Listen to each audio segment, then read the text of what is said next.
आप सभी का हमारे YouTube चैनल स्टडी आपके साथ में स्वागत है। आज हम लोग बेसिकली ऑर्गेनिक केमिस्ट्री का लेक्चर नंबर 2 डिस्कस करने वाले हैं जो कि क्लास 12th केमिस्ट्री से रिलेटेड है। आज हम लोग बात करेंगे क्लासिफिकेशन ऑफ ऑर्गेनिक कंपाउंड के सेकंड लेक्चर की। आपको अगर याद हो तो मैंने पहले वाले लेक्चर में आपको बताया था ओपन चेन कंपाउंड्स क्या होते हैं और ओपन चेन कंपाउंड्स के मैंने टाइप्स आपको कंप्लीट करा दिए हैं। वो अगर वीडियो आपने नहीं देखी हो तो आप हमारी केमिस्ट्री क्लास 12th की प्लेलिस्ट में जाकर आप देख सकते हैं।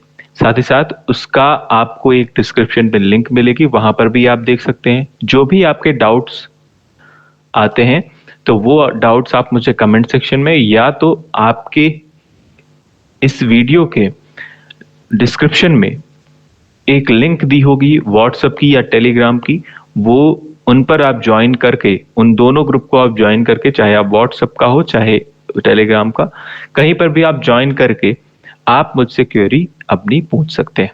साथ ही साथ हम लोग एक ऑनलाइन और ऑफलाइन क्लास भी कंडक्ट कराते हैं। अगर आप जुड़ना चाहते हैं तो आप हमसे संपर्क कर सकते हैं। ठीक है, तो आज हम लोग बात करेंगे क्लासिफिकेशन ऑफ ऑर्गेनिक कंपाउंड्स का सेकंड पार्ट। आपको याद हो तो मैंने एक ऑर्गेनिक कंपाउंड क्या होता है इसके बारे में बताया था। साथ ही साथ इसके बारे में डिटेल इंफॉर्मेशन मैं आपको दे चुका हूं। मैंने ओपन चेन कंपाउंड करा दिया है। आज हम लोग करने वाले हैं क्लोज्ड चेन कंपाउंड क्या होता है, या जिसे हम बोलते हैं साइक्लिक कंपाउंड क्या होता है।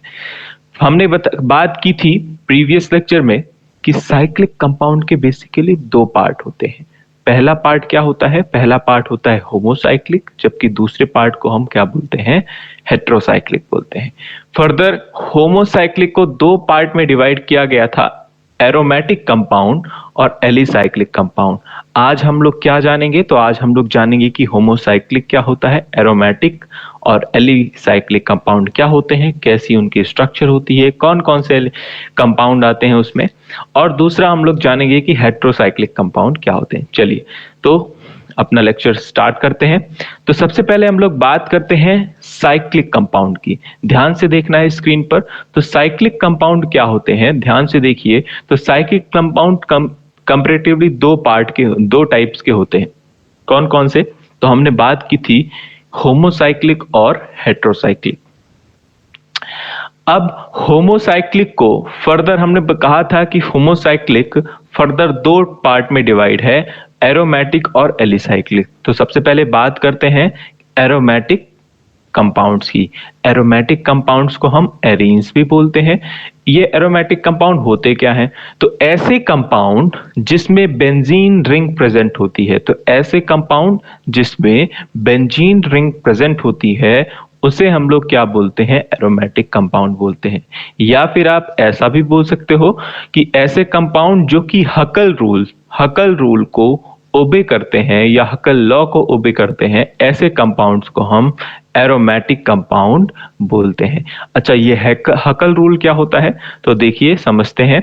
According to this rule, those cyclic compound which have 4n+2 pi electrons are called aromatic compounds.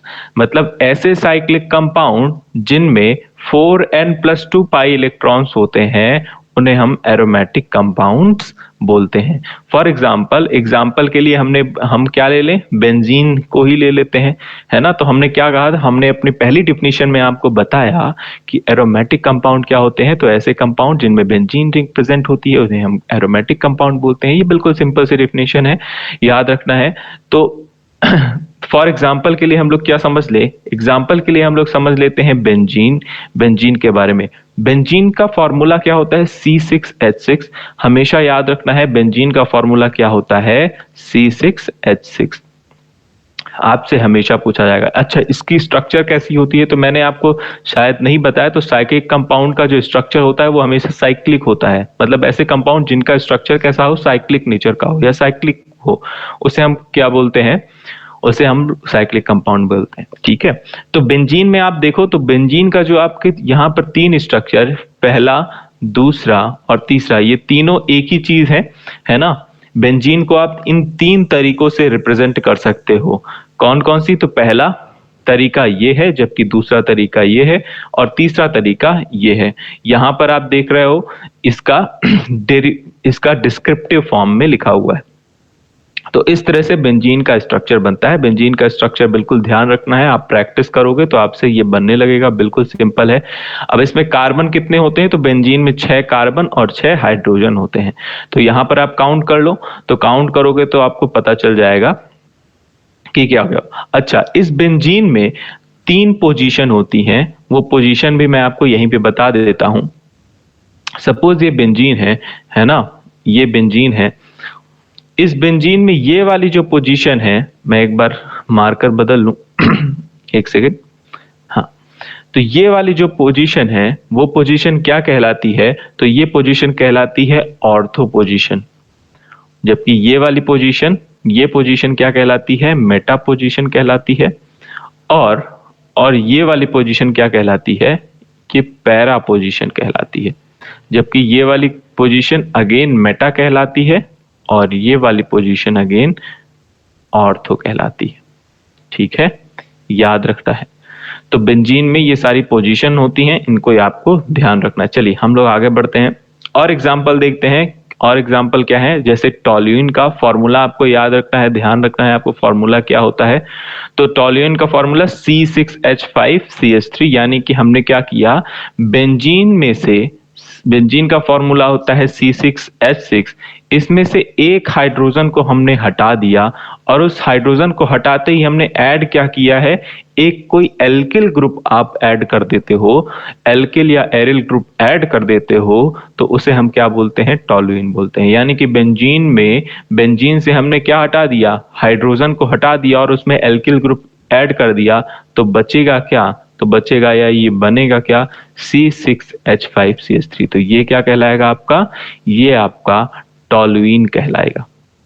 Same इसी तरह से जाइलिन की बात करें, तो जाइलिन में जब आप 2 हाइड्रोजन इससे निकालोगे, यानी कि बेंजीन से जब आप 2 हाइड्रोजन निकालते हो, 2 हाइड्रोजन आपने निकाले, 2 हाइड्रोजन जब आपने निकाले, 2 हाइड्रोजन निकाले, तो उनमें कितने ऐड करना है, तो 2 CH3 आपने ऐड कर दिए। तो इसमें क्या बनेगा, इसका फॉर्मूला क्या बनेगा, तो इसका फॉर्मूला कुछ बनेगा आपका ऐसा। ठीक है, जैसा कि आपको यहां पर दिख रहा है। ठीक है। अब इसका स्ट्रक्चर कैसे बनेगा, तो स्ट्रक्चर कैसे बनेगा, वो स्ट्रक्चर आप यहां पर देख लीजिए, बिल्कुल यही स्ट्रक्चर बनेगा। आपको ध्यान रखना है हमेशा, मेथिल बेंजीन है। ठीक है, इसी तरह से आपने याद ऑर्थोजाइलिन, यानी कि अगर आपने CH3 को ऑर्थो वाली पोजीशन पर जोड़ा है, तो मैंने आपको भी थोड़ी देर पहले बताया ऑर्थो वाली पोजीशन कौन सी होती है। तो सपोज देखो ध्यान से, ये है आपकी बेंजीन की स्ट्रक्चर, और ये वाली पोजीशन क्या कहलाती है, ऑर्थो। ये वाली क्या कहलाती है, ये वाली कहलाती है मेटा, और ये वाली क्या पोजीशन कहलाती है, पैरा। तो ऑर्थो की पोजीशन पर अगर आप कोई एल्किल ग्रुप ऐड करते हो, तो उस वहां पर आपको ऑर्थो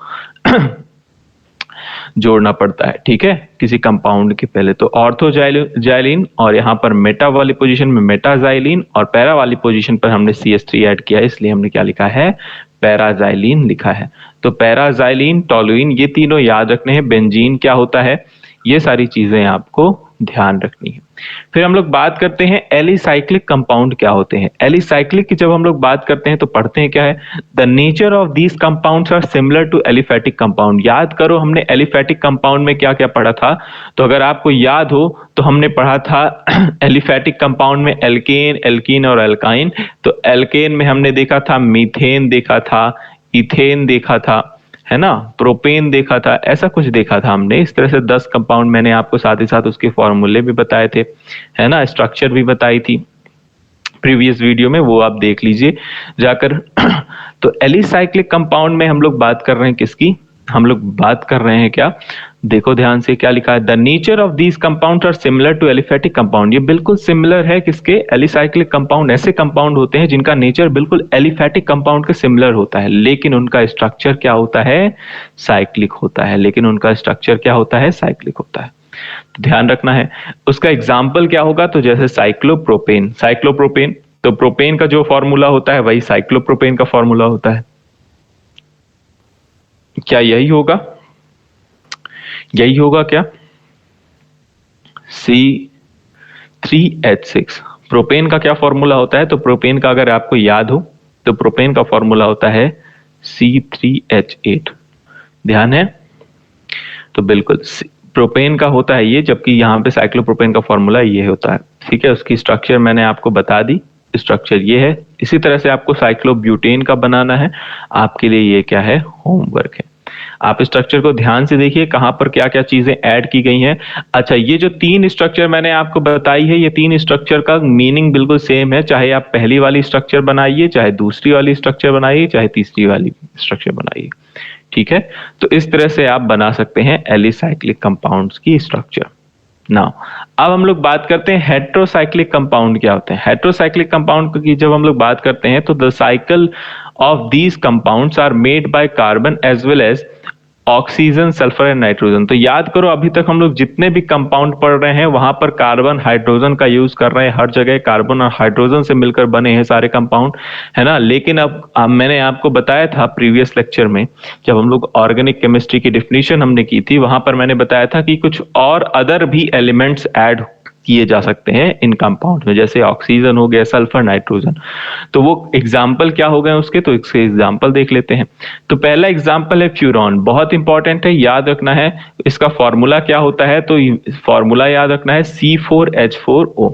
ठीक है, उसकी स्ट्रक्चर कैसी बनती है? तो स्ट्रक्चर कुछ इस तरह की बनेगी आपको। यहां पर मैंने आपको बताया कि C में कार्बन की वैलेंसी 4 होती है, तो ध्यान रखना है कि किसी भी तरह से आपकी 4 वैलेंसी कंप्लीट होनी चाहिए। ठीक है, 4 वैलेंसी आपकी कंप्लीट होनी चाहिए।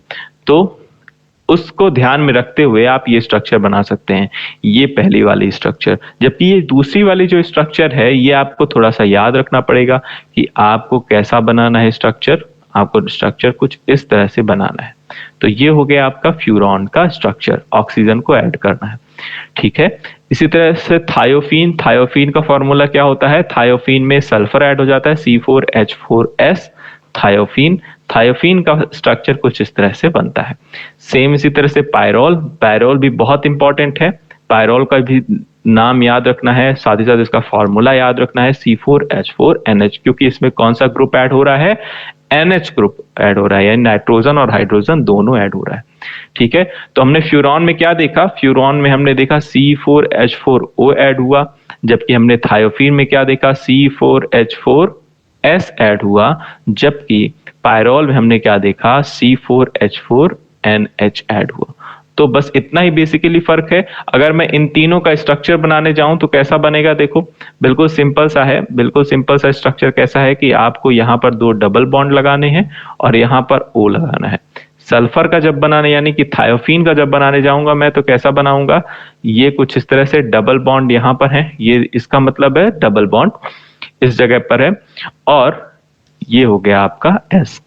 ठीक है, जब आप NH का बनाने जाओगे तो NH का जब आप बनाओगे तो कुछ किस तरह का बनाओगे? NH का ध्यान से देख लो, NH का कुछ इस तरह से ये आपने बनाया, यहां पर आपने डबल बॉन्ड लगा दिया, ये डबल बॉन्ड का सिंबल है, ध्यान रखना, और ये आपका क्या बन गया? NH बन गया। ठीक है, सिंपल सा है। तो इस तरह से ये जो आपको दिख रहे हैं ना, ये जो अलग से जो दिख रहे हैं, ये डबल बॉन्ड के सिंबल है, जैसे यहां पर लगे हुए। ठीक है, तो सारी चीजें हमने कवर कर ली। इस तरह से हमको पता चल गया है कि इसका क्लासिफिकेशन हमने कंप्लीट कर लिया है। अगले वीडियो में हम लोग बात करेंगे, अगले वीडियो में हम लोग बात करेंगे फंक्शनल ग्रुप की, कौन कौन से फंक्शनल ग्रुप होते हैं और किस तरह के कंपाउंड वो बनाते हैं, इसके बारे में हम लोग बात करेंगे। तब तक के लिए आप अपना ख्याल रखिए, साथ ही साथ हमारे चैनल को सब्सक्राइब कीजिए अगर आपको ये वीडियो अच्छी लगे, जिससे मुझे भी प्रोत्साहन मिलेगा और मैं आपको और भी अच्छी वीडियो आपके लिए लाऊंगा। ठीक है, तब तक के लिए हम लोग अलविदा लेते हैं। Thank you, tata, bye bye.